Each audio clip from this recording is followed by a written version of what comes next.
Pain Toolkit Podcast. It's the Pain Toolkit Podcast. I'm sitting in the front room here with Pete, and the fire's going. Pete, you put an extra log on for me. Thank you. Very, very nice. It's a bit chilly today, so if you hear any sparks in the background, it's just the wood burning very nicely. So got to keep the podmaster nice and warm. You've got to keep the podmaster happy. Listen, I realised, I was listening back to some of the podcasts, and I realised you've talked about what made you get into pain self-management. But we never really have drilled down in your story and how that moment when you decided. So we've talked about before your health tourism. You were going from one professional to the other, trying to find a bit of help for the pain. Let's talk first of all. You had severe back pain, right? That was where you were at, yeah. And you were taking medication, and it just wasn't helping you. Take me to that moment then, Pete. You've got the back pain, you've got medication going, and it's not working. Yeah, I don't know. I sometimes forget really how far my journey has been, and I know when people see me when I'm doing my workshops, etc., they thinking I tell them what I'm doing and everything, but I think I forget to tell them the dark place I was in. I was like most people who struggle to manage their pain. I wasn't really doing anything to help myself, really, I suppose, at the end of the day. And each day, I just didn't do anything. I was just, I would take my pills. I don't know what it was. I think I was expecting the pill to fix me pain or whatever. And you were in a dark place. What do you mean by that? well, I just couldn't see any future. You know, that's the God's honest truth, really. Every day just melted into each other. And I mean, I'd sold my car, bought a little van. In fact, what I did, I started to revolve round the pain light. So the van actually was like my little ambulance, because if I did go out somewhere, then my pain went up, then I could lay down in the back of the van, etc. You know, where my TV was like most people's TV, like on a stand. I adapted that, put it on the wall, some little L-shaped brackets used for microwaves, and I put it on there so that I could watch the TV while I'm laying on the floor. So I really adapted my life to accommodate the pain, really. Every day just melted into the next one. It was irrelevant. When you got pain, this could be any day of the week, Sunday, Monday, because every day was the same. And you just woke up every morning saying, oh, it's Monday today. It's all you do is you think about how much pain will I be in today. Were you depressed? Yeah. And I've only really, I suppose in recent years, I've been talking about that, and I still have the after effects of that as well now, where I can not have dark days really, but I manage it through my stretching and exercise, my exercise routine and whatnot. I go down the gym, and that sort of puts me in a good space, and I challenge me thoughts and all that. I suppose my darkest bit was in '94, where New Year's Eve, and I think I mentioned it before in another podcast, where some mates come out to take me out for the evening because it's my birthday and New Year's night, and I didn't go out with them because my pain was, it was all. If you had said to me, but what is it between 1 and 10? I would have said 100. It was going crazy. And I had my full quota of medication that day. And I remember laying on the floor, really fed up with myself. And I started talking to the bloke in the sky. And I thought, mate, because you just can't see any future. You're thinking, oh, God, it's just, what's it going to be like tomorrow? What's it going to be like now? What the hell am I going to do with myself? Who's going to, I wasn't in a relationship. Who the hell's going to want me? So let's go to that point then. You go to the darkest moment. And then the moment of revelation, you thought, right, I'm going to take control.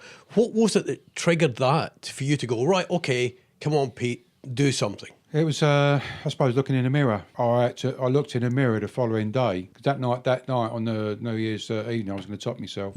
I just couldn't see any future. And I started talking to the bloke in the sky, and I said, mate, if this is what my life's going to be like, I want to get out of here now. And then the next day, when I got up, I looked in the mirror and I thought, looks like this is the guy who's going to have to sort himself out.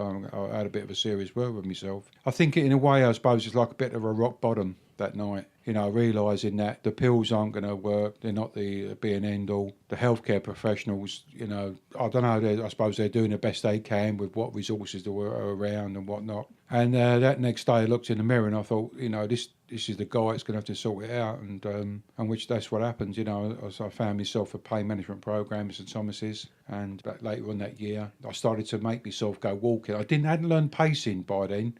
I used to walk until my pain's crap, and then I thought, I better stop now. I hadn't learned pacing yet, but I started to think I had to take more control, put myself back in the driving seat, and I started to feel better about myself. My mood lifted. I thought, well, at least I'm doing something rather than doing nothing. That sense of purpose was actually making yourself control or try to sort out your pain, gave you that drive forward, which I find very interesting, the fact that you decided that you were going to do it. But in that process, you got purpose in your life to take control. Did you get much pushback from the doctors? Yeah, well, when in them days, they were GPs were fund holders then. And when I found the input pain management program that I could go on, when I went around and see the GP, he said, well, I ain't funding that. I thought, thanks very much.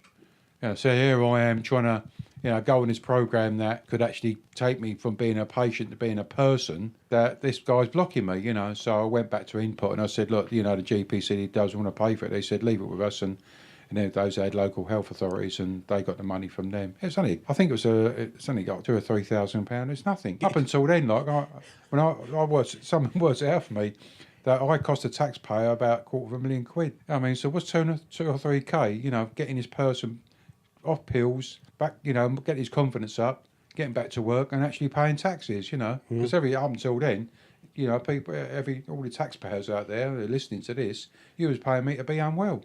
You still have pain, don't you? Is that a stupid question? Yeah, no, I still have pain. In fact, as I become an older person now, I've got more pain problems than I had back in the 90s. As I become an older person, I'm in my mid-60s now. I'm coming up to my mid-60s. I've osteoarthritis in my hands, my feet and knees and whatnot. Also live with cancer now. I was diagnosed with that back in 2016. So I'm getting different funny little pains to deal with that sort of stuff that I have to deal with. And, it's just as you age, things start to, to have a little bit of more wear and tear. But, I still don't take any meds. I haven't taken any meds now since 97. And how I manage my pain is through usual stuff, stretching, exercising, keeping positive, keep myself in a driving seat. The reason I wanted to get into this a bit deeper with you was I'm thinking of people at the dark moment. They're coping with their pain. And in a sense, giving them that idea, right, you can do something about it. You can go in and sort out this. You just need that push. And I'm hoping the podcast might be a push for people to step in. You would, of course, advise talking to medical professionals, don't stop taking drugs. No, you can't. If you're on medication, to stop it could be might give you even bigger problems. Listen, you don't feel like, for those that was listening who remember the Lone Ranger, I mean, he tried to tame the West. But he didn't do it on his own. He had his mate Tonto, yes. So even he had to have some help to tame the West. And the thing is, the same thing with managing pain or any long-term condition. It's always best to have a healthcare professional beside you. I'll tell you what, there's recently I saw something, a doctor in Texas, I've become good friends over social media, a doctor called Melissa Keddy, and she calls herself the Challenge Doctor. And she said in one of her broadcasts that she said you have to become your own CEO of your body. And I thought, yes, you have to become your own CEO. In other words, and when you're a CEO, you bring people in to help you along the way. If they're no good, get rid of them, get someone else in to help you achieve your goals. Pete, we'll leave it there for now. All the stuff is on the Pain Toolkit website. It's paintoolkit.org. There's booklets, there's advice. And if you're at that moment in your life, like Pete was, and you're thinking about it, you can always contact Pete as well and talk it through. He's on Twitter as well as Pain Toolkit. What's your Pain Toolkit? Pain Toolkit 2. Pain Toolkit 2. That's it for this time. We'll see you very, very soon. Thanks for listening.